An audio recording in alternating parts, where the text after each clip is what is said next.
everyone. I'm going to go ahead and introduce our guests. Actually, is Akasha on? I'm here. Hi. Can you hear me? Yes. Hi. Hi. You guys can all see me. Okay. So this is.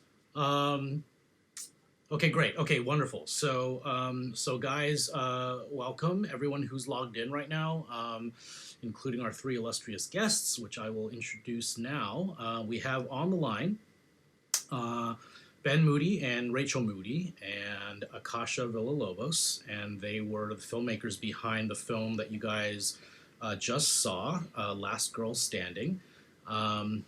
Ben and Rachel are a husband and wife producer director team. They've been producing together since 2008. Rachel, I know you from way back in the day. I know you from your days as a graphic designer and a web designer, and you are now a producer. You work with a lot of television, and you produced Bit Parts and Pixelated. You also produced Ben's feature directorial debut, which was Last Girl Standing.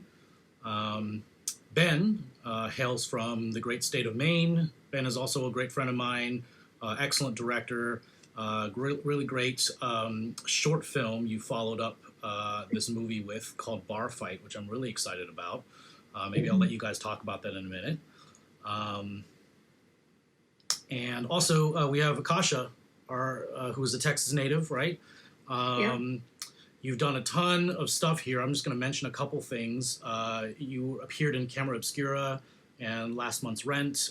You were in a short film that was nominated for a Student Academy Award titled Benny. And on top of all this, we're all living our lives and raising our families. And you're also a fellow teacher as well. I hear that you are a high school acting teacher along with your husband, who was until my daughter. But great. So let me give you some background. Can the class hear me? Yeah. I just want to give you a little bit background of what this is and the class that I'm doing. So today is our last class meeting for a class that I've been teaching for 3 months called Horror Cinema. And we actually just got done watching a couple of films that are probably your guys' favorites. The last movie we watched was Perfect Blue, the Satoshi Kon film. And today's film, it was always planned on being the sort of like culmination of everything that we've been doing. And I wanted to show the class an example of a film that was built up in a grassroots manner, self-produced, and has achieved the kind of success and following that it has. And so today, the original plan was to screen this movie together in our screening room, but we all watched your Vimeo link, and I'd like to kind of like invite the class to sort of chat with you guys and ask whatever questions they feel comfortable asking, and maybe you guys can talk a little bit about your filmmaking process and why you made this film and why the movie is important to you. Real quick, is the class everyone's interested in filmmaking and everything, I'm guessing? Yeah. So this class is run at Columbia College Hollywood. It's a small film school out in Tarzana, California. And what I really love about this campus is that all of the students and all the student body is comprised of students of all different disciplines. And so we have in the classroom directors, cinematographers, and actors, even editors, sound guys. And, they're all, waiting on bated breath to make their first feature, and I'm sure, every time I watch this film, for me, it's an educational experience for me. So I just wanted to, provide that for the class and maybe talk a little bit about the stuff that maybe we didn't even cover in the class, right? So, in the past couple weeks, we've talked about editing, sound, camera, production design. But one of the things that we didn't really talk about is acting, since I know very little about acting, and so maybe we can kind of fill in the gaps where, fill in the gaps of the class and just kind of have fun with this. Okay. Yeah, no, well, again, yeah, thank everyone for watching it. It's pretty insane to me to be talking to a class about this movie. So, yeah, thank you guys for taking the time to watch the movie and, yeah, listen to us. Like, hi, Akasha. It's funny, yeah, I guess we're all flustered right now. It's been weird being. I don't think I've ever Skyped with you, Akasha. We live like 10 minutes away from each other. So this is funny. But I guess everyone is in dorms too right now. So, no, this is a funny situation we find ourselves in. Yeah, I don't know. Does anyone have starting questions, or yeah, we could go into the whole like Linus kind of touched on it, but the idea of yeah, we just got sick of waiting for someone to let us make a movie, so we just made this movie. That was sort of our, the springboard for the movie. But I guess first, yeah, any questions or if anyone wants to push it in one direction or another. I actually had a production design question for you. And it was what inspired you to come up with that design for the killer's mask, which when I first saw it, I had fun just like looking at him and trying to figure out what exactly it was. It was definitely striking. Like I'm still thinking about it, especially I think it was the one shot in the bar around Act 2 when he turns and you actually see his eye in the mask, and that was a really, really nice shot. So what inspired you to come up with that mask design? I mean, yeah, the big one is obviously Texas Chainsaw Massacre. Yeah. Yeah, and it was just like, what if we do that with an animal? And so, no, and the guy that created, we went through a few iterations, but like, I guess Jason, who was our special effects guy and helped design the mask, he designed the mask, I just had input, but like, at one point it was just a burlap sack, but he was like, I really like jackalopes.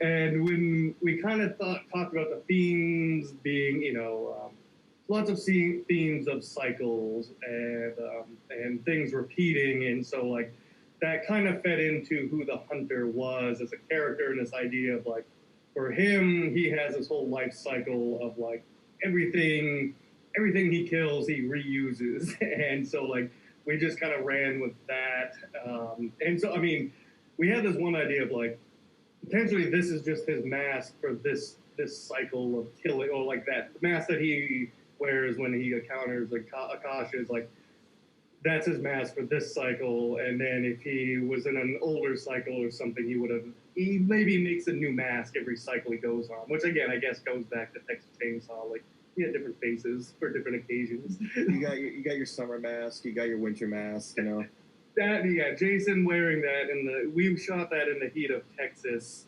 and it was too foul by the end of it.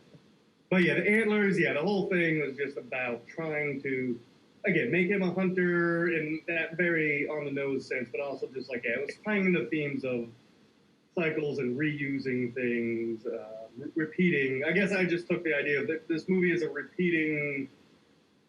If we're talking about like horror movies always repeating themselves, it's like, well, let's have the hunter, like, all right, what does he do? What's a repeating thing in his thing? He takes the skin and reuses it. Like I was reusing skin and recycling it, sort of, I guess, like the horror genre does so much. That was kind of our crux of why we chose to use the skins. Awesome. So we, if I can jump in here, we have some students that are having trouble with their microphones, so they're going to ask their questions over the chat, and I'll just read them out to you. One that's interesting is Vivian asked, how, Ben, did you prepare as a director, and did you make a short film before this feature on the same topic? Yeah, no, a short film on the same topic? Yeah. Like, did you make an LGS short before making the feature? No, kind of when we started working together, and this is how we escribiendo. What's that? Hey, if you guys are chatting and doing other things, could you guys mute your mics? Hey, yeah. No, so we did not make a Last Girl short film. we were coming off. We did this crazy thing where we made one short film a month for 15 months. It was this thing we started on YouTube, and then we kind of got picked up by this website called GameTrailers.com. It was like an MTV site, but like we were just making a short every month. They were all video game inspired, and that's what we considered our like filmmaking boot camp. That's where we found a lot of our local Texas crew. That's how we found Akasha. I guess we found Akasha in a web series right before that, but and then Akasha was in one or two of those, and so we didn't feel the need to make a Last Girl short. We'd just been coming off so many shorts. A few of them were horror, centric, but yeah, we were kind of. We were making it on our own too. Like we knew we were going to make the feature with our own money, so we didn't want to waste money on the short. Yeah, we didn't. Yeah, because it was our own money, our own movie. We were going to make Last Girl. It was like, why spend money on a short? At that point, like we'd spent so much money on other shorts, but yeah. I do think short filmmaking is very important early on, just to build up relationships with people and to find who you gel best with and things like that. Because making your first movie it's daunting and scary, and it's nice to do it with people you enjoy working with. So. Yeah, I mean, I'll just to that point, it's hard to just jump in. So doing a short is easier. You can film in one day, and it's not as much like at risk, I guess. And so having worked with a bunch of crew that we knew we trusted and could then go to and ask to work for basically free. In fact, pretty much everyone worked for free, I think. They wouldn't have done that if we hadn't worked with them before and we all realized that we like to work together. So shorts, I think, are really valuable, whether it's a short concept for a larger feature or just a short to do just to learn. It's a low-risk way to learn so much before you get in over your head with a feature, because a feature is way more daunting. And in fact, I think we thought, we did a short a month for 15 months. The feature will be easy. It just presents itself with a whole different set of challenges. So it is not easy. Akasha, can you corroborate that? Shorts versus features. I actually the first feature I think I acted in was Last Month's Rent, which you mentioned, and I was surprised. We shot it on weekends for like at least a year, and I was surprised by how hard it was to keep up like the correct tone and trajectory of like this arc being all broken up, and I had to be like, wait, how scared am I? Am I like a 9 here or a 7? It's like they had to match all the scenes we did a month ago, and it's hard for me to remember and everything. And that's not an issue on a short. You're there for that weekend or whatever, and you kind of get it all out. So for acting, shorts first was helpful for me as well, and then my first feature acting was a learning curve as well. But when we did Last Girl, it was much more consecutive. We did 1 week, 2 weeks.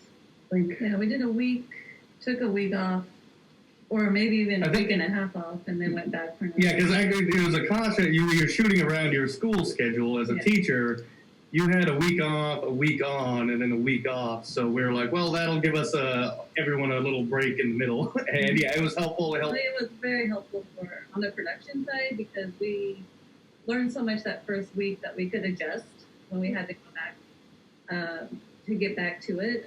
The downside is it breaks the schedule. So that's one thing. And a lot of times just logistically renting equipment, whatnot's cheaper if you can do it consecutively. Akasha was worth it, though. Yeah. But for us, for what we were doing, it was worth it, because we did adjust a lot, actually, with how we were handling days and how we were just managing, just surviving, I guess. Survival mode. Yeah, it was like, again, like we'd filmed maybe 2 to 3 days max. And so, it was an adjustment period. That first week was like, whoa, I'm used to, going, not filming for 24 hours, but my mind, on a shoot day, I'm just all my energy goes into one day. That's how the shorts work. and then I could just recharge. But like with the feature, it was like there's no real recharge time except for that one. Yeah, we had that one break, but and then that prepared me. I think then we did 18 days. So I think it was like 1 week on, no, 1 week filming, 1 week off, and then we had like a week and a half or something. Yeah. So it was confusing now that again, it's been a while, but yeah, no, it was, again, that was the other change of, from shorts to feature. It was like, shorts are very sprint, that's the thing. Yeah, you're sprinting to get the short done. And then feature, you're sprinting because you don't have much time, but you have to like learn to pace yourself because you have to do it for 12 to 18 days. Yeah. So one of the I think one of the challenges that we all sort of like derive a lot of hubris from is the satisfaction you get from successfully pulling off a low budget film, right? Like, look, we did so much with so little, and it's a experience that is wonderful when you're setting out to do something that is bigger than maybe your available resources. I do have a student asking about the effects that you guys had in the film, because I personally loved all the practical effects that you guys used. I thought they looked really slick. And Isaac wants to know, there were a lot of blood effects and knives going through people in this movie. You probably needed multiple takes just to get the blood splatter right to your liking. Is that true, or were some things just done in one take? It would be like, well, I know, like what, like a lot of like the time, like when the machete's coming through a shirt, or like, I mean, yeah, like there's a couple profiles where like a machete pops through. We could get a couple takes of that, because the secret is like, even if we could only afford to buy one, or like the actor would have a shirt, and then we'd have one dummy shirt to cut through, and we could. The trick is, you're scared of being like, oh, that first one, that's the only one I can use. But so we'd stab through, and it would inevitably always get hung up on the fabric, like because we're not using the sharpest blade because, again, for safety reasons. So even if we pre-cut a shirt, it would always get hung up. So the first take on a sword, knife, machete stab, it always sucked, and I was always like, God damn it. But in editing, you learn you don't even. The shirt can be bloody from a previous take, and if you just cut on it fast enough coming out, like you can use a second or third take where the blood is already there, and that was I guess that came from our short films. I probably learned a lot about effects editing in there. One thing, like, and this is an example of gore and filmmaking, is like, sadly, we didn't have time on the day to do the good head crush. Like when at the end when Akasha is smashing the head of the hunter. What's that, Akasha? Brian, that one? I guess technically it's Brian, but like we only show you hitting the hunter. Okay. But yes, it's when you kill Brian. If anyone is interested, that's her husband in real life. But anyway, he plays Nick in the film. Yes, he plays Nick, the boy, the love interest. So anyway, there's no way we had to film so much in that one space in one day. Like we had to film Akasha and him making out, going to the couch, then killing the hunter, the big reveal, and the girls fight, like that axe fight. Like that was probably the biggest day of the entire shoot. And so, we didn't have time to shoot the gore of the hatchet to the hunter's head.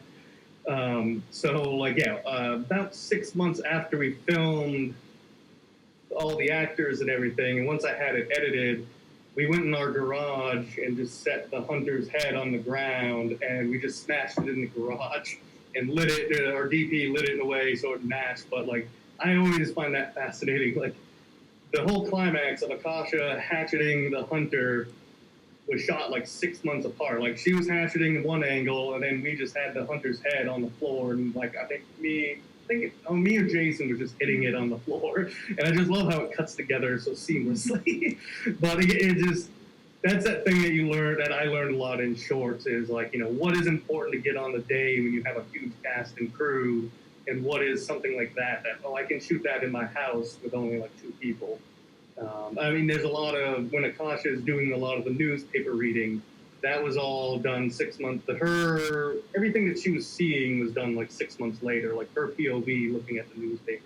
You know, sometimes her hand, I guess we had Akasha come in. You came in so your hand could do some acting. Did you guys have stunt doubles for any of the actors? Gotcha. No, I mean, we have all sorts of cool behind the scenes. Akasha and Danielle, they worked with our stunt coordinator, Aaron Alexander, and we practiced that scene over and over again in gyms, maybe even our house once or twice. Like, we created something that, I mean, at least I hope you felt safe and good about doing. I mean, you got... Feel unsafe. I'm not... I don't gear that way, but yeah, it was great. Would have been really pissed if there was a stunt double that I had to like step out for. Those are the best parts of being in a horror movie, like in a horror movie. Yeah, I mean, I've seen the film now a few dozen times, and the part where the mini axe comes down, sort of like between Danielle's feet or her legs, right? Like on the floor of the garage, it always kind of it makes me jump, you know, because I sort of like am thinking about the production when I see it. That was all rubber weapons. Yeah. I mean, we had Jason Vines did a lot of the he was the hunter and he designed the hunter. And he helped on a lot of the effects too, but Edwin Wise was our gore master. And on top of doing all the gore, Edwin also made rubber versions of all these weapons. And again, he's just doing that in his house because he's a mad scientist. But like all that fight, they are all with rubber weapons.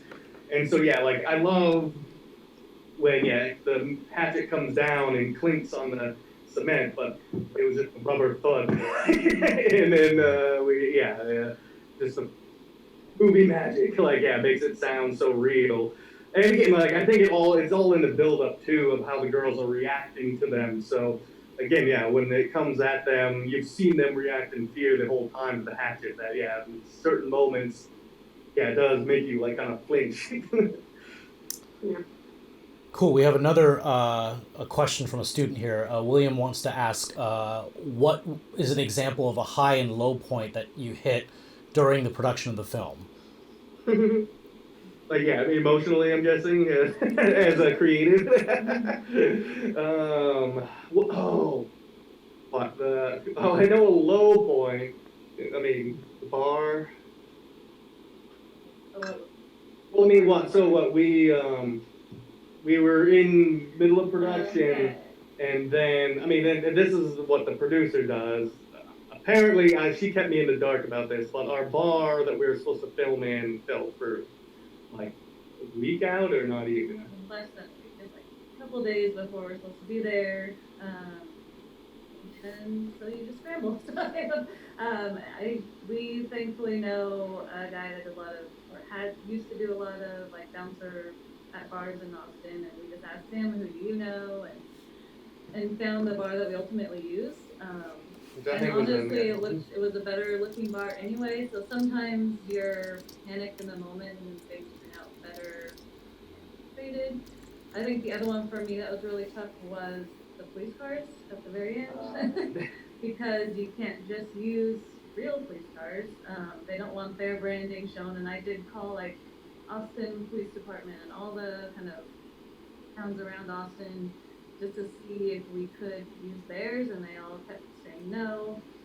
And then through roundabout, just asking everyone we know, happened upon a producer we know that knew a guy that consulted on police things for film, I guess. And he had a contact with these guys that just have various cars for movie productions, and they have these 2 police cars. They barely function. They could barely roll into the parking spots. They pulled them, towed them over there, but it was just one of those, I think it was 2 days before and that's when we finalized getting it. Yeah, those are like those low points of like you just Yeah, don't. And you again, just like hope she helps buffer some things because again, like I'm just trying to work on making the best, telling the best story every day, making the best movie every day, and she's having to think about 2-3 days out, and yeah, then that's that thing like that. Yeah, I guess why I like making movies in small towns is not that Austin's a small town, but in a place that you know a lot of people because I just think everyone wants to help you, and you don't know what you have access to until you ask, and so that's what we learned in our short films and what we brought over into the feature was like not being afraid to ask people like, hey, does anyone know anyone that might know a bar that we could film at in a couple days? Well, even so, the apartment that is Akasha's apartment or Cameron's apartment, we were like, oh, it'll be so easy to find an apartment. We'll use a friend. And that just didn't pan out. And Ben and I just drove around and went into management offices for apartments and asked. And then stumbled across this one, and this woman, her husband was an editor, I think, or something. So she was familiar with filmmaking to some extent, and just was like, well, when do you need it? And okay, I have someone moving out on that day, so if you come that weekend and you have it for 2 days, you don't even have to clean up because then we're going to have the cleaning service anyway. And then we were like, okay, but how much? And she didn't charge us a penny to use it. So, Oh, wow. people are like more generous than you might take, maybe not everywhere. And we got tons of no's. Like, we probably had more no's, than anything. But then you have that one person that says, it only takes one yes. You gotta just keep trying and asking, like, because you never know. We learned a lot of that in the shorts, like you said. I've been able to film at a auto mechanic just by bringing a 6-pack of beer for a guy that works there to stay overnight. So you never kind of know what people will be willing to do if you just ask and you're nice, not pretentious about it. I guess. I was trying to think of a high point. There are high points. But yeah, during production, and for me, it was I think it was on day 3. We did the Akasha and Danielle in the bedroom.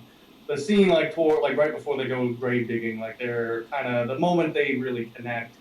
We shot that on day 3, and I guess that was the first day where I thought I was like, oh crap, we're like making a real movie here. I guess between the performances and just I was like finally like maybe it was just like we'd done some light days. The first it was like them driving in the car but it was something about like filming that super dramatic scene was one of the high points that gave me the energy to go the rest of the shoot because I was like, if nothing else, we have this really incredible scene between these two girls, and that was one of my favorite days.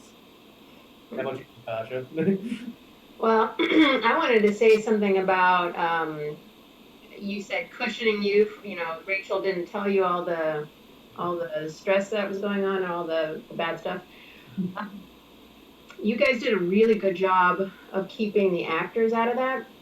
I remember coming like a year after. I was like, Ben, we weren't really in a rush, right? You didn't have to cut anything, and you were like, we kind of did have to make some adjustments, and I was completely unaware. I always felt like I never felt rushed. I never felt like we were like, well, maybe that one night with the air conditioning that came on all the time. You remember that one? But other than that, I didn't feel like we were sacrificing anything, and I didn't feel pressure like, there was a big fuck up going on at any point.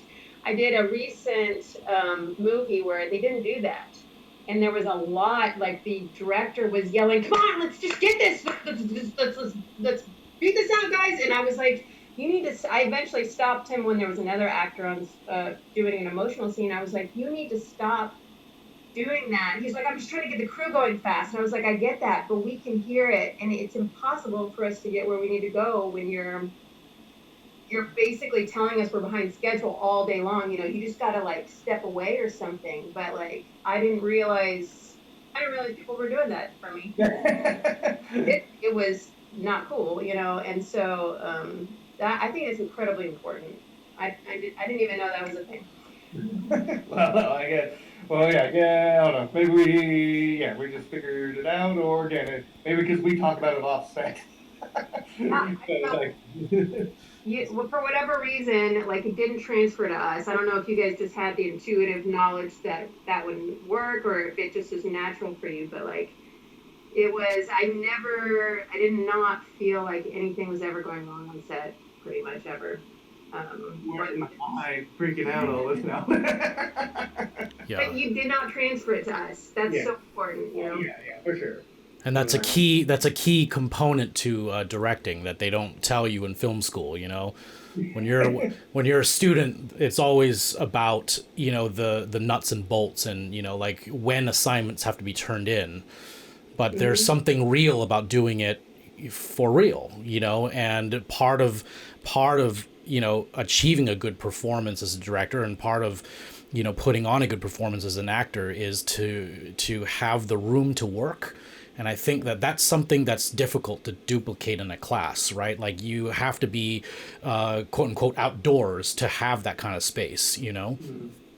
And I mean, like, not that I know the class setting that much, but I mean, yeah, it's like, I know with this, you know, there was a lot of, yeah, you have to internalize all these things about, like, yeah, me being like, I only get one first feature, everyone only gets one first feature, and so, like, you know, I definitely was internalizing that stress of that, like, you know, what if it's bad or whatnot, but, and yeah, you just got to learn to, figure out how to process that. But again, like I said, you have one good day, and that nurtures the entire the entire film shoot.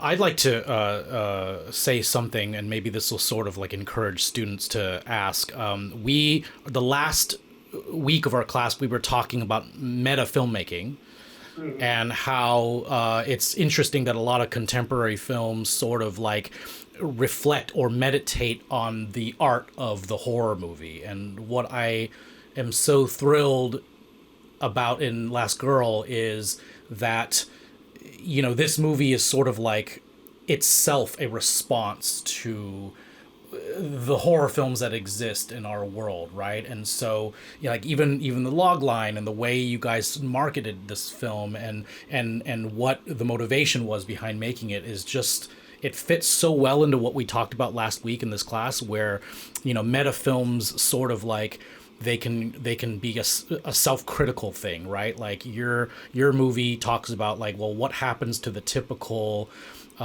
slasher heroine, you know, after the film is over, you know. And I thought, you know, when I learned of your project, what drew me to it was the fact that it was like, you see the end of one movie and then the beginning of the next, you know, which I think is a really interesting idea here. Like, did you set out to make a meta film, like, per se? Someone pop in? Okay. It was very, well, yeah, first off, like, I think just given the, you know, our generation and every generation going forward now, it's not that every film is going to be meta, but all our generations now going forward, like, we all take in so much media that, I mean, especially if you want to go into the arts, I think you're going to have some meta, you're going to be thinking about everything that's come before you. I think that's just innate to, you know, having access to the films so regularly. Whereas, like, yeah, again, like, generations before, like, I mean, I guess, Scorsese's generation was probably the first generation that, like, he was the first cinephile to become a filmmaker. Because before, like, his filmmakers before him, there was no movies before them. They were just kind of the pioneers just figuring it out. So, like, since Scorsese on, it's been like everyone has been inundated with film, and you go into film because you watch so much film and you love it so much. But as far as us setting out, it was I didn't like, I want to make a meta movie. It was, we just had a kid and we're stuck at home, kind of like right now. But we literally just turned on, there was a Friday the 13th marathon on, and again, the kid, our 7-day-old kid was sleeping in the living room, and we were just like, well, we'll just turn on this Friday the 13th marathon, and we just turned it on at the end and just watched the girl killed Jason, and then the cops just took her away. And I was like, wow, that's really interesting, just starting here. And all of a sudden, my mind was like, what happens to this girl and all the girls that we've seen, like the horror movie happens to? It was just again, I didn't set out to be like profound or smart. It just I turned on the TV and that inspired me that moment. The meta thing I was harping on a lot was I didn't want to be pretentious about it. I know the movie's kind of pretty serious, but like I didn't want to make a pretentious meta movie that like looked down on the horror genre. I was just trying to like just do a new take, or not that it's even new. I mean, even like some of the later Screams kind of dealt with this a little bit, but I don't know. It was just it was the most inspiring avenue to a small budget horror movie that I had thought of. So that was what excited me. That I was like, again, the lead character was so rich that, and again, like I think a week later, I think I talked to Akasha. Did I talk to you? Maybe I had a treatment, but again, like it was just like seeing that girl in the Friday the 13th be carted off, and then my mind just ran from there. And then we're rolling as far as like, all right, let's talk to Akasha because she's the only person I want to make this with. So, I don't know, Akasha, we talked about a lot of the old horror movies. We gave you a film camp because you're not much of a horror person. But yeah, did we ever talk about the meta-ness or like again, I didn't want to be snarky about it, and I didn't want to be pretentious about it. So I wanted to walk this line of like, I love horror, but like I am acknowledging that this stuff has been happening for a while, right? Yeah, and I think that what is really interesting is whether it happens by accident or by plan. You know, like you're speaking to an audience that already knows what to expect in a movie like this, and I think you kind of gave them a little bit extra, right? Like I really love the shot at the end when Cameron looks. You know, she sort of like takes the place of the killer, you know, and so when she gives us that bloody stare at the end, you know, like she's almost looking at the camera and at the audience. And so there's so many of these layers that inadvertently are just part of this experience, you know, like it's more than just, you know, hey, look, another horror film. There's like, this is like an examination of horror at the same time, you know, and I just think that was pretty cool. Oh, yeah, thanks, man. I mean, yeah, that was, I always said, I was like, I want to make a sequel to a non-existent movie. And again, it wasn't out of me thinking I'm smart or anything. That was just what excited me. Because, like, as much as I love watching all the Friday the 13th movies, it was just kind of like, I don't know, I'm not very good, I think, at coming up with that very traditional narrative, right? Like, that's my problem. Yeah, I mean, I think the one thing we always said for a long time is like we wanted to do a slasher movie meets Short Term 12, and I don't know if any of you have seen that indie movie. That movie is actually in the Columbia College Library. I know it's there. Awesome. Well, it's a great movie, but just kind of taking an indie drama with a slasher and like what does that mean? And I think Last Girl achieves that. But by doing it in the style of an indie, especially that middle part where it's really, you know, just drama and not much horror. Even though it's doing the tropes of horror, it's unexpected just because it's filmed differently and treated differently than your Hollywood slasher that's very glossy and, you know, teenagers at a camp or something, you know. So I think just like doing little tweaks on that, one, it makes it your own movie, and I think that's something, even as we go, we're working on other projects and we're working ahead, it's always like, what is the thing that, you know, makes it a Ben Moody version of whatever it is. And I think for the best advice that we probably have is like, instead of just trying to copy something and just do something like an homage that's a straight ripoff, like what can you do that can do what you love? You love a slasher movie, but how can you make it yours? I think that goes a long way, and people really appreciate that when you're able to do a twist on it that's really personal to you. And yeah, I think it also that came from, we have a love of all cinema. So yeah, I always kind of get bored of a movie that's just one thing, and so like I guess I like And again, I love movies. I do love movies that are just one thing, but I guess I don't like when a lot of filmmakers, again, in these newer generations of filmmakers, they find one director and then they just do that one director. And there's nothing original about it.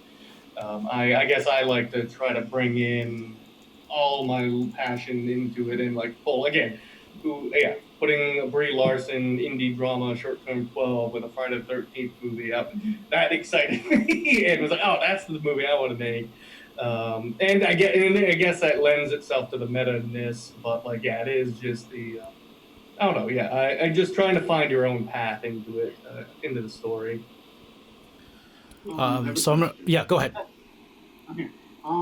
So I was wondering, how did you guys, like, as directors, direct Akasha to, because I know it's like, as an actor, it's like very hard to be genuinely scared, like, 'cause that's hard for me too. So, like, what direction did you guys give her, or like, what did you put in her mind to get her in the headset of becoming this scared, like, last girl?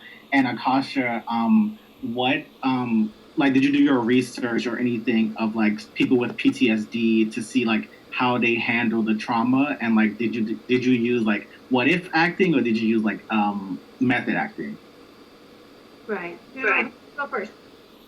Me?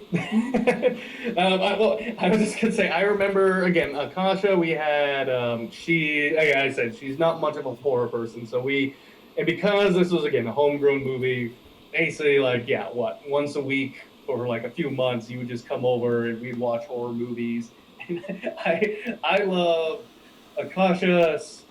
We would sometimes pause it a lot of times, and she'd be like, she'd point to me like, is that the scream in this moment of this, like our script? Like I love like, yeah, we analyze screams, and because again, it was an unfamiliar genre for her, but like we did a lot of references and like being, because again, like it is hard to imagine being in that situation. That it's kind of like, I guess movies are the best way to see that situation, especially for horror. It's like analyzing, well, why does this actress look so scared there, and right. Like, what makes it work there, because it doesn't always work. Yeah, and it doesn't, because just the screen, it doesn't always work. Where again, like I remember the first time I saw Texas Chainsaw Massacre, I thought it was real, and I was just like, how did the camera guy get out of this situation? I was like so petrified, but it's because the actresses, but it's because the actress in that movie was just so petrified that it made me petrified of the film crew, of Leatherface and the film crew in general. So, but yeah, for me, I can't. How do we get into the headspace? It's just funny because it's so like we just did a lot of talking about it beforehand, and I mean Jason was generally always there in the mask and always willing to, even if he's not on screen, to be there and help try to terrify her. Although I don't know, were you ever terrified of Jason, Akasha, because he's such a friendly guy? The one time I can remember, like when I'm going through the all the clothes, and then I mean, part of it is just actually doing what you're doing. If you tiptoe in a silent room and then you listen to something fall and then you turn and you see something, all I do is I imagine something else will be there. And then when I see something else, I jump. Actually, one of the hardest ones to do was when Nick scares me. When I'm at the door to the laundromat, you're trying to try to get in, and he had to be like, "Hey," and I had to jump, and I had to like kind of double take or whatever. That one was hard, and I had to like I just had to expect silence and really like expect it, so that anything would actually make me jump, because you can't fake that, Some of the screaming, it's just kind of easy to imagine. If it's a really heightened, version of fear, you just let yourself go all the way nuts, and the more you scream, the more your body goes, yeah, you're right, we're fucking scared, and it just all works together. As far as like research, I didn't. We talked about the PTSD and that's a little bit. I didn't do any research. At that point, I wasn't doing that I wasn't approaching acting that way. I actually have shifted a little bit. So if I were to do this movie now, I would actually do a little bit more of PTSD work, probably, of really reliving that first scene and really internalizing more the trauma that she went through. But really, that was in 2014. I wasn't doing that, and I was it's more just moment by moment. All right, I'm fucking scared about this right now. Ah, and that's Yeah, and again, it's a testament to, and I guess, like, yeah, I always aim to try to work with actors that don't need much directing. I guess I love them just being able to. I trust Akasha so much. I'm just like, no, Akasha's gonna do what she needs to do. All I need to do is remind her of where she is in the scene, like in the edit of the movie. Like that's like a lot of the actors we use. That's basically like my job most of the time was like I just had to have the big picture in mind and help like keep them in their moments and remember. Oh no, that scene hasn't happened yet. yeah. And again, like yeah, that with someone like Akasha, yeah, that's all I am there to do. I just need to be like, we're in this moment. This has just happened. This hasn't happened, and then I can just step away and like film her, and she's gonna give me amazing stuff. But I mean, I think oh, diminish the fact that you guys met not just to watch horror movies, but met to really talk about the characters and Yes. like really talk about all of her feelings and where she's coming from. Yes, I mean, Like again, yeah. before production. And that was again that was a very strategic thing, and again a luxury of when you make a no budget movie with people you know is, Akasha was very generous with her time. I mean, what we were hanging out for like 4 months, pretty like once or twice a week, yeah. over every scene and like whatnot. So when it came time to shooting, it was like we knew exactly where we were. We didn't have to spend that much time on set, which again, it was a luxury for us. I know not everyone's gonna have that, but like yeah, doing as much pre-production as possible and work offset, just so when you're on set with crew and other a lot of people, it's all second nature to everyone. Or yeah, you and the actors. There's a few things we did. We went for the first half of the movie. We rehearsed them with my scene partners, and we changed the dialogue there so that it's all smooth and natural. We did rewrites in rehearsals. Secondly, there was a thing we talked about doing, which we didn't do, which was we were going to go out to a bar, and I was going to go as Cameron. We didn't do, but it made me go, okay, yeah, I have to be prepared to like improv this character. And that, just the thought of doing that, internalized it in a way that was helpful, that made me kind of process it more so that I understood it more. So now I only need to threaten doing something, and then you'll. And what else was I going to say? Oh yeah, I was going to say ideally, directors would only be like dialing it up or dialing it down. The emotion that is given to them by the actor. What's her name? Redhead. Danielle? No, like not a real, good actor. That I'm trying to. Julianne Moore says that a director is not an acting coach. You can't go to set and say, get me in the headspace. It's your job, So that's not for you to do, if you end up like that on set, we're going to slow everything down considerably. If I'm just like, I don't know what, I don't understand, if we do that on set, that's going to screech and halt everything. And yeah, no, that's it. And I mean, yeah, it is a tough thing because film is that, yeah, you're just when you're on set, there's only a limited amount of time to do something. And again, that's why on low budget stuff, just rehearse. Not to the point of like where they're actors are stay like there are times where we weren't like rehearsing the scenes like acting. Like Akasha wasn't like acting in my house. It was just kind of like going over the lines, talking about each line. And again, yeah, smoothing it out so that again we didn't have hiccups. That it was all second nature to us on set. Do you guys Yeah. think Danielle will recover or repeat the cycle? If she managed to save one of her friends, would that have saved her psychologically, or would there just be two damaged people instead of one? I wonder. That's a great question. I never thought about like, yeah, if she got Ryan out of there, which like that is interesting. Because yeah, no, I always my joke, well, not joke, but yeah, I always intended the idea of like, yeah, Danielle. Yeah, it's just gonna repeat and repeat like a Friday the 13th franchise for 30 years. Not that I want to make Last Girl over and over and over again, but no, just like yeah, I meant it to be self-contained. You to just imply that she is gonna go on, but I like that. I think that is a great observation, and I like that idea that if she happened to get Ryan out of there, she might have been salvaged. What do you think, Akasha?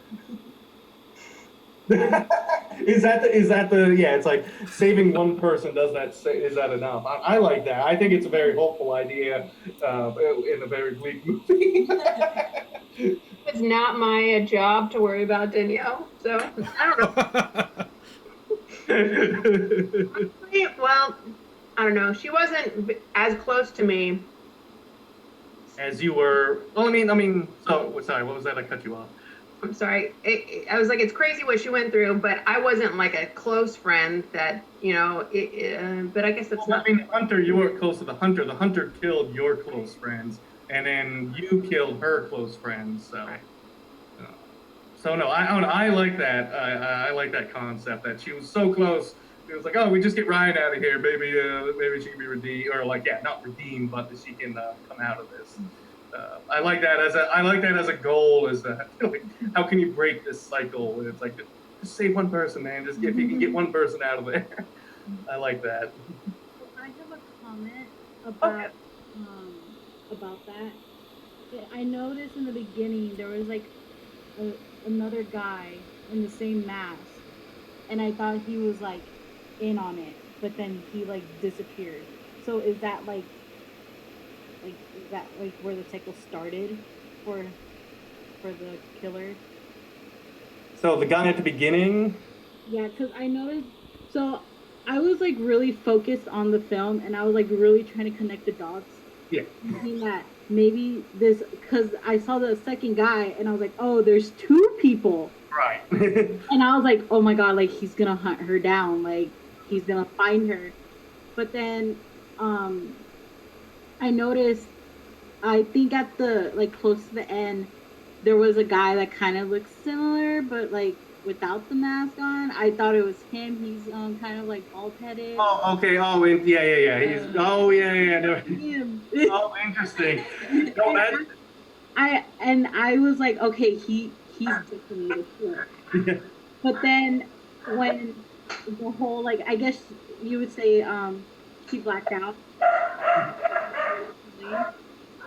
To see that she was the killer for the other friend, I was like thinking, okay, either it's, I don't want to say trauma, because I was gonna say it's trauma, but I was thinking that what if there was like some kind of like ritual that was set on those who kill and they die, their spirits follow the victims.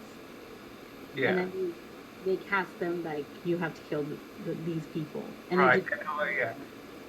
I like that. Yeah, I guess. Yeah, I was kind of playing. Yeah, I talked with Jason the Hunter, and I think Akasha too. Like that. Yeah, I like that idea of this it getting passed up the trauma. Yeah, trauma, or whatever you want to call it, being passed on. Because again, that is something that that happens sadly, like abuse or anything like this. Sadly, that stuff goes on to the next generation. And I guess this is sort of my way of like not internalize, but trying to do exploring it. This idea of it keep passing on and stuff. Because like I joke, the only reason I would make a sequel would just be to have Akasha now be the one stalking Danielle and giving her nightmares throughout it, because I just love what we call crazy Kasha face. So no, and I love that the passing it on. That was the intention from the get go. So was it like a curse or like a what's it called? I would say it's like a curse.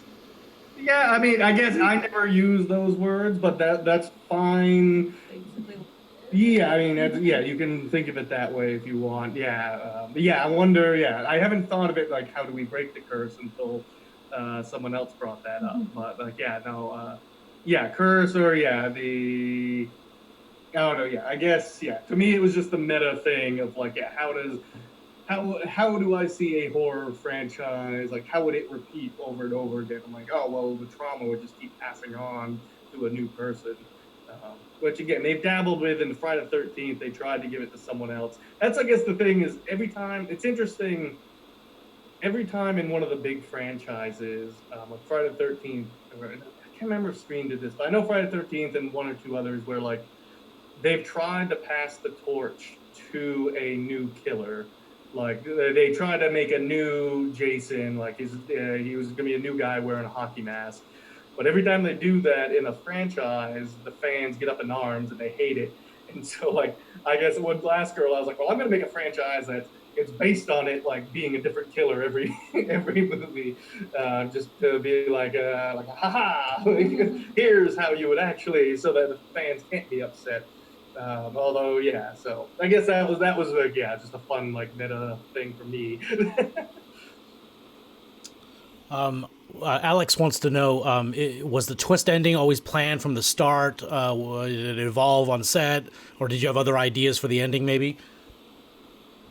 Get my memory. I think it was from the start. I feel like when we were talking about turning on the Friday the 13th, catching the end, and I just remember immediately Ben's like, this is it, and he just said the whole story, like basically, and it really didn't change much from there. He's like, what if I make a movie about this, this, and that, and then at the end she's the killer? It's like, I was like, yeah, there you go. I mean, it was so clear in his mind, and I think again, it's pulling from so much of what we know in horror that it just made sense. Right. And like the story that was trying to be told, you kind of have to have that happen. Yeah. And I mean, yeah, and not that, and I just want to mention, yeah, the idea of like, oh, well, I just thought of it, like, it comes from, I had been writing a handful of feature scripts and been struggling, I don't know, I've been trying to figure out a first feature and been struggling. And then again, it's that thing where, again, like, you know, I was trying all these paths and so focused on all these different paths, and then just that again, was just a light bulb moment. Yeah, it was just a light bulb moment. Like, and it has never happened again.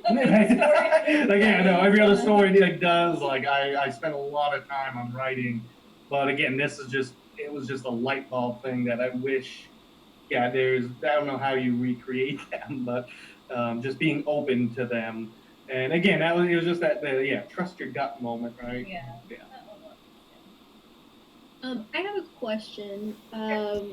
I was curious as to why, like, I noticed throughout, like, the film, part of me was waiting for, like, I guess, like, a quote-unquote, like, reveal of, like, like, I was expecting to put a face to the person who was the first killer out of the mask.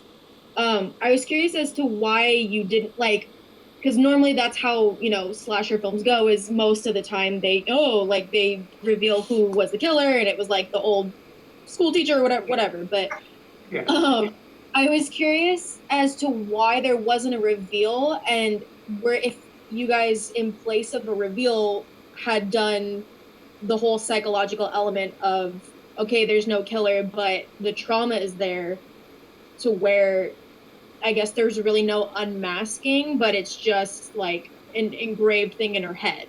Right. If that makes sense. Yeah, no, I guess, yeah, I didn't think we need to reveal the hunter's face, because we had Akasha to reveal, or, you know, like, it was she was the turning point.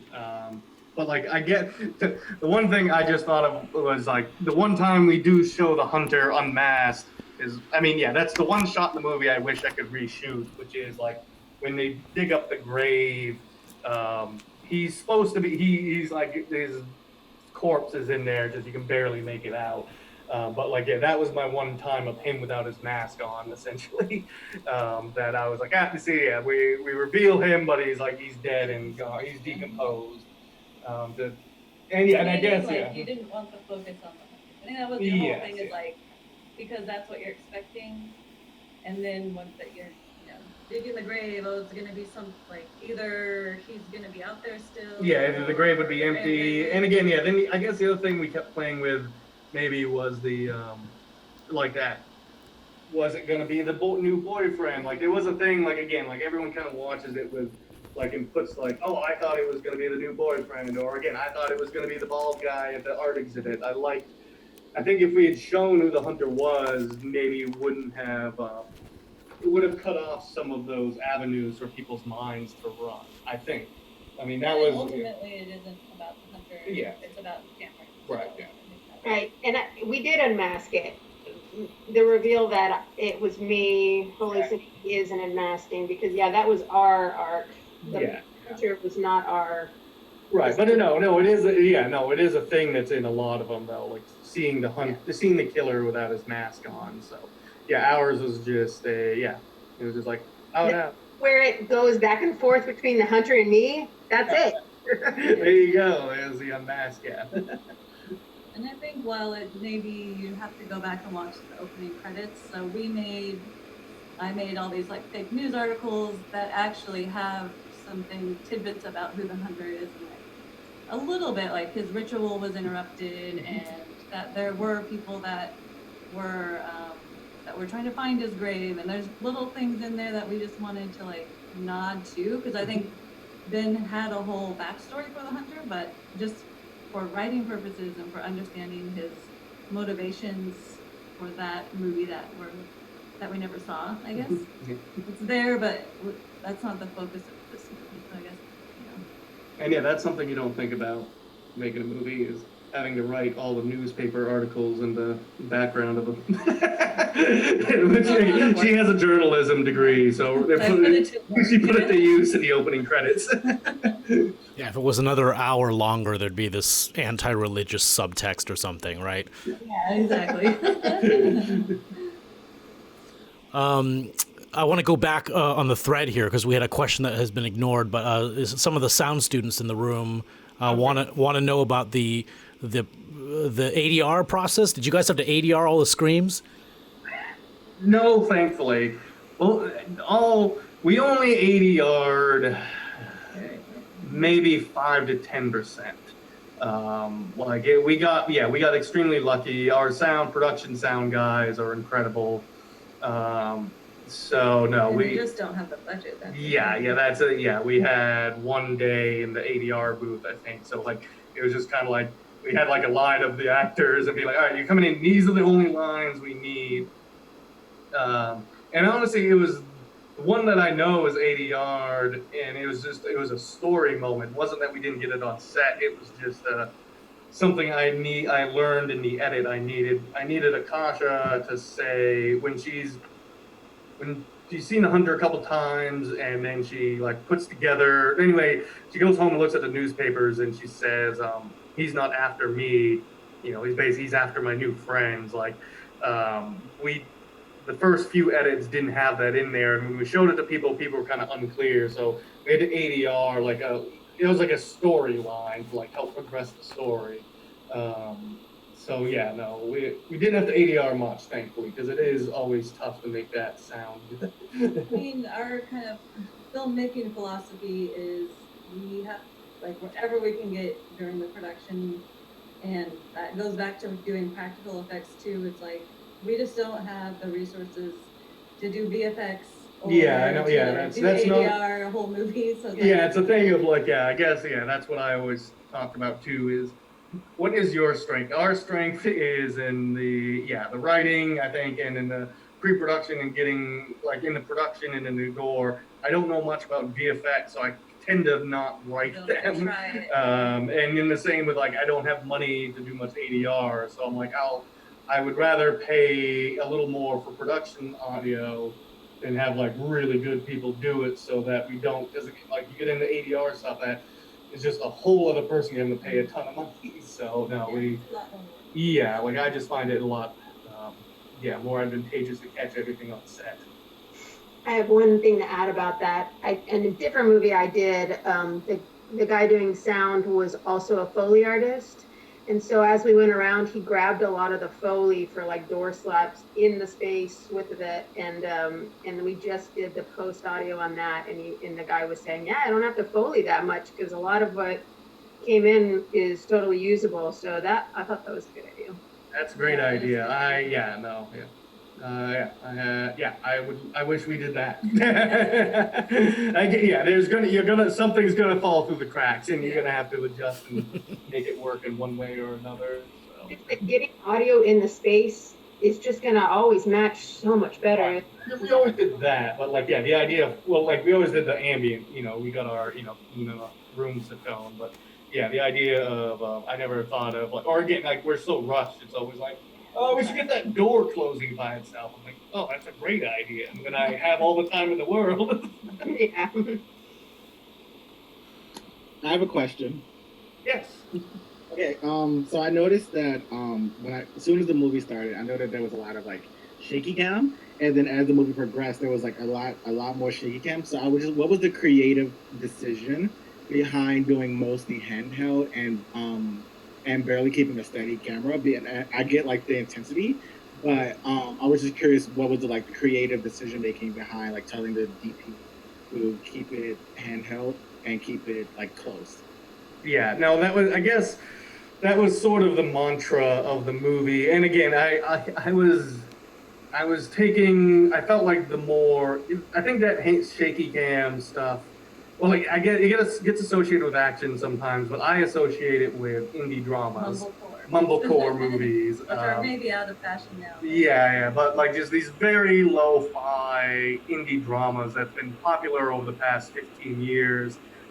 The inspiration for the movie was like I want to bring this tone and sort of storytelling into the horror genre, and I wanted that aesthetic of the handheld camera and a lot of close-ups to be help in that translation of like it's a indie drama horror movie, but like it's a horror movie that's shot like an indie drama. That was the most concise thing to say, but it was like I think it creates a more personal.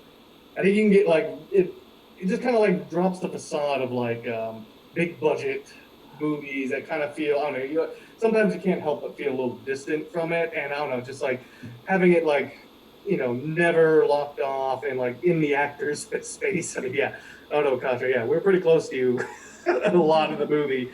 That. What's that? I don't have any recollection of it being close, because its lens might have been a telephoto or something. Yeah. Close at all. I don't remember that. But yeah, I don't know. I guess to me, yeah, I loved being. I felt it helped us like stay in Cameron's headspace and her perspective. So yeah, that was, and then to some extent, it's probably easier. I mean, or maybe I guess one thing we always talk about is I think in watching people that try to do too much with too little money, it can be really obvious if they're trying to film it like Hollywood money would film a scene, but they don't have Hollywood money, then it just looks really cheap. And they may be doing everything right, but they just don't have the resources. We know our limitations with the money, so how can we have a style that works within our budget limitations? Sorry, our cat's being loud. And yeah, I think that's where like the whole indie drama, why they film the way they do is like it masks that maybe you don't have a lot of money. A little bit. It gives it a style without saying I don't have a lot of money. I don't know. Yeah, but again, I guess I always liked it as it kind of drops a lot of the big budget sheen, and so it's like, okay, well, and again, sometimes it helps the movie, especially like I like indie horror movies, and I think it sometimes helps when you don't shoot it like a locked off safe camera. I guess I feel like locked off cameras are safe sometimes, or again, it just feels very theatrical. Whereas when you're in there with the actors and stuff, you feel like anything can happen. And again, when you're handheld close and we're not seeing what's outside the frame a lot, and like I love the moment at the end when Danielle is helping the the one guy, stoner guy, out, and you just don't see Akasha come. But again, that's because we're all in so many of these tight shots that the horror can like come out of nowhere because we're being so intimate with the characters. Anything else, guys? Can you talk a little bit about Bar Fight? I mean, what the short? Or... Yeah, I want to hear about this. It feels like so I've seen it. It feels like a follow up to this. I mean, yeah, it's a different. I mean, yeah, we have a new short film called Bar Fight. We went to festivals last year with it, and so like, yeah, that's hopefully going to be our next feature movie. But yeah, it's a. And again, in a similar vein of like, I like genre mashing. Bar Fight is a martial arts horror movie. And yeah, I say it's like, I don't know if you're familiar with a movie like The Raid meets a movie like Hills Have Eyes. And whereas, yeah, like Last Girl was about pitting a mumblecore indie drama with the horror. Now I want to put a martial artist in a horror situation, and I just think it's extremely exciting and something you don't see very much. So yeah, I'm jazzed about it. I just finished a new draft of the feature, and yeah, we're trying to get some wheels turning on that guy. But yeah.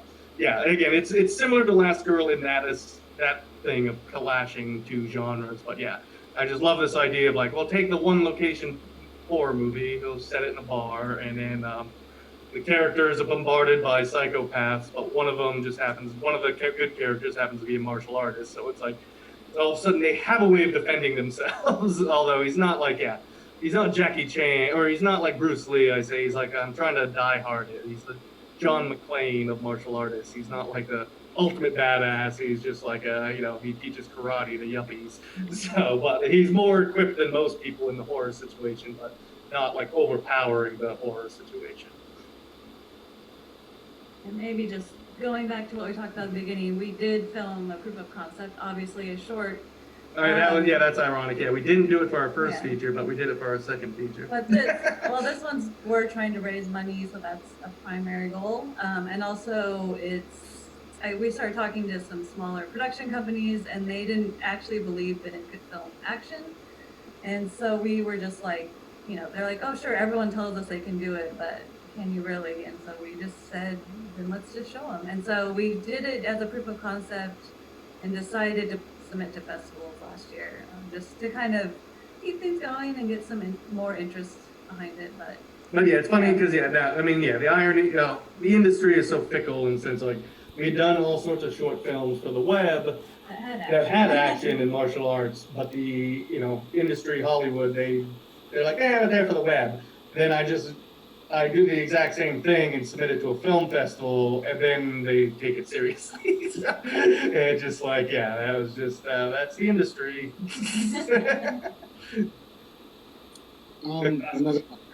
Sorry, what were you gonna say?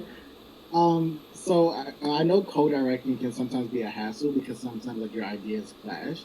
So like how many of your guys' ideas clash? Like how many like inputs did Rachel have that you disagree with, or how many ideas that Ben had that you Rachel disagree with?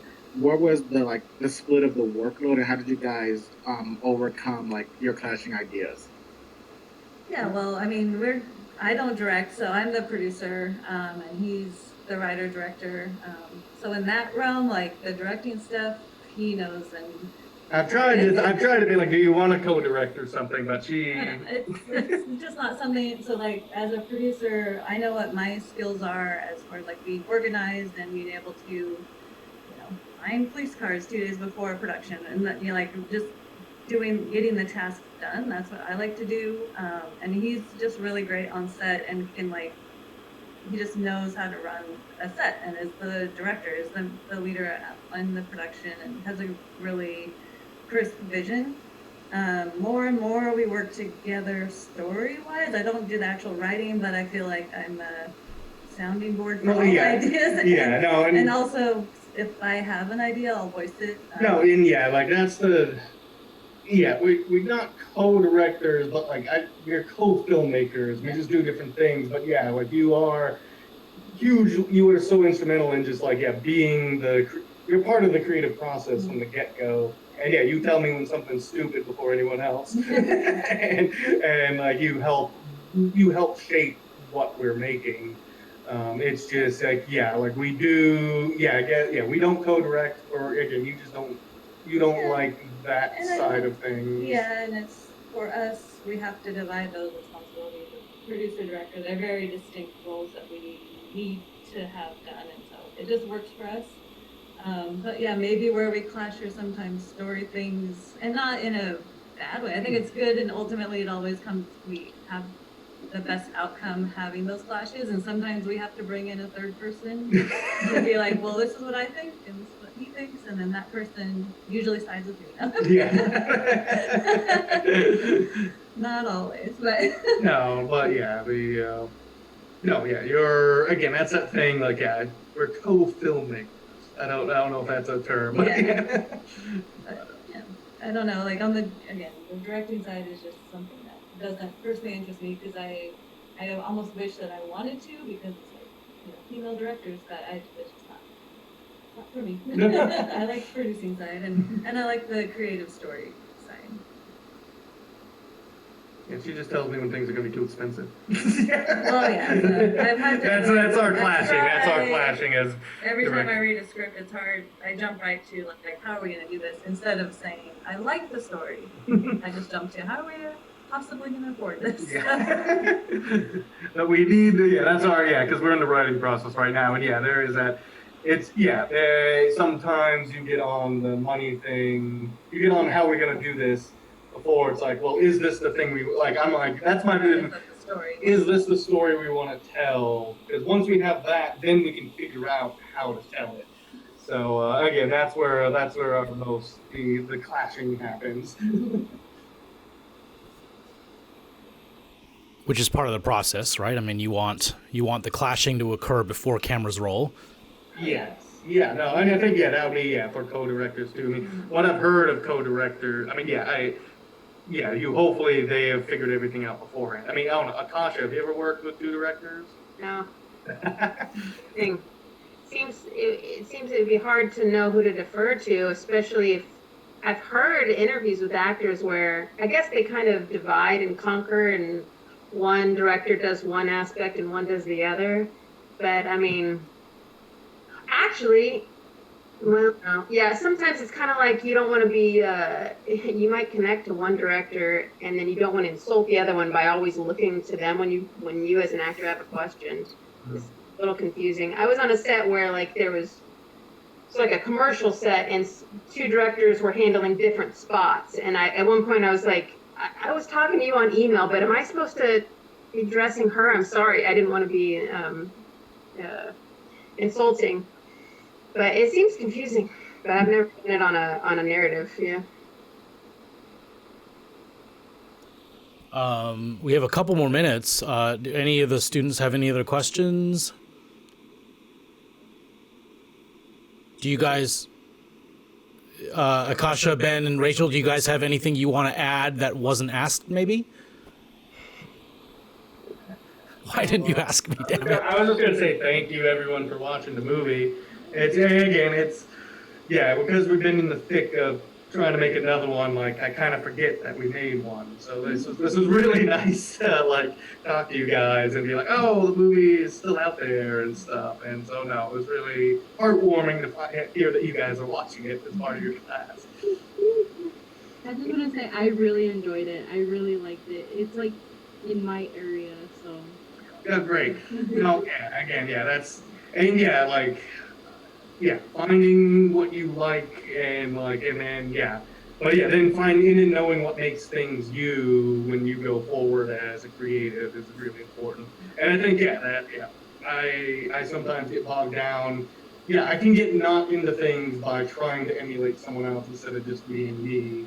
And that's one place where I have to keep reminding him to be like, well, do I just do this, that, or the other because everyone else is doing it? And I'm like, well, one, you'll never be happy. So like at the end of the day, this is like, it's so hard to make a movie or do anything creative. The only thing you can do is something that makes you happy, and you shouldn't just be like, well, this is apparently what everyone wants, so I'm going to do it if you don't want to do it. Like, I think the staying true to yourself is always going to be the best thing. You'll be happier, but also I think you'll have a better outcome. And it'll go further than if you just try to do what everyone else is doing. Thank you. Cool, and thank you for sharing your film with us. This is really exciting. I know we tried to do a couple of these before, and this is finally it's happened via the magic of Zoom. But yeah, I didn't know it was in the chat. Well, thank you guys so much. Oh, no, thank you. Who's that? Jake? It's Jack Watson, yeah. Little cold. No, again, yeah, thank you guys so much. This was really fun. How are you, Akasha? Good. I wanted to say one thing, advice-wise. Oh, shit. The whole thing. Okay, there we go. Is, I think to enjoy it, because last girl, I mean, took off to have a baby, but, like, it's been 6 years, and that's still one of the top 2 things I've ever enjoyed doing filmmaking-wise. And like I said, I've had some experiences since that. I didn't really realize how good I had it before. I didn't know that those things could possibly go wrong, things that have gone wrong since. But like, and maybe it's what you said, building a team of people who you like working with and that, you know, would be willing to work for free for you is like, that's a great standard to set. And so it was just a great time. It was really fun. It was just always really fun. So that's so important. This is what we're doing.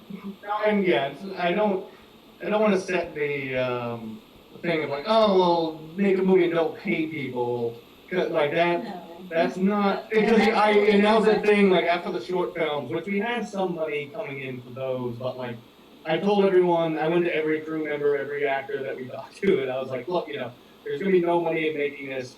Say no to me if you don't want to. Then again, I'll still come back to you when I have money to enjoy. But like everyone was willing to do that. But like it's the thing of like I've recently had some opportunities to like, well, like yeah, one company was trying to like get me to go to Canada to make a movie for not very much money, but I couldn't bring anyone that has, you know, been along for this ride with me, and I was just like, it's so hard to get to the point that I love being on set, and that's all I want to do, and it's like, do I want to sacrifice making a subpar movie because you're giving me so little money, and then to like not work with the people that I enjoy working with? It's like, that's what I'm just aspiring to get back on set with the people I enjoy, and I'm like, I guess that's been our thing of like, yeah, no, we want to stick to our guns and make a movie with our friends. We just want to make sure they all get paid this time. But I couldn't work for free anymore, but at that time I was teaching with paid breaks, and it just worked. But like, neither Brian and I could make that deal anymore because of our changing financial situations. But at the time it worked out. But the point was the relationship, you know. Like, yeah, you saying generous with your time. It's like, no, I was hanging out with my best friends. You know, it's great. It was never a sacrifice or anything, but, you know, we had a close friendship before, so that was great. Before? What happened? Yeah, well, I'll talk to you about that later. With you. But yeah, no. Okay, yeah. Just like making a movie with people that are fun. Yeah, that was like Linus even, like, yeah, it was always fun to go out to LA. And I had a co-editor who lives in LA, and so like I would go out there every like couple times and work with a co-editor and work with Linus, who again I've known for a long time. So it was always like, again, like making movies is so hard. It's a blast, but I mean, it's, you know, it's a struggle and it's tough, and the hours are horrible, and obviously the pay isn't great. So might as well do it with people you enjoy doing it with. Yeah. Thank you, Garrett. Thank you, Cameron. Any acting tips or tricks? Yeah. One last question. Oh yeah. Acting tips, Akasha? Well, that's like a whole another 7 hours.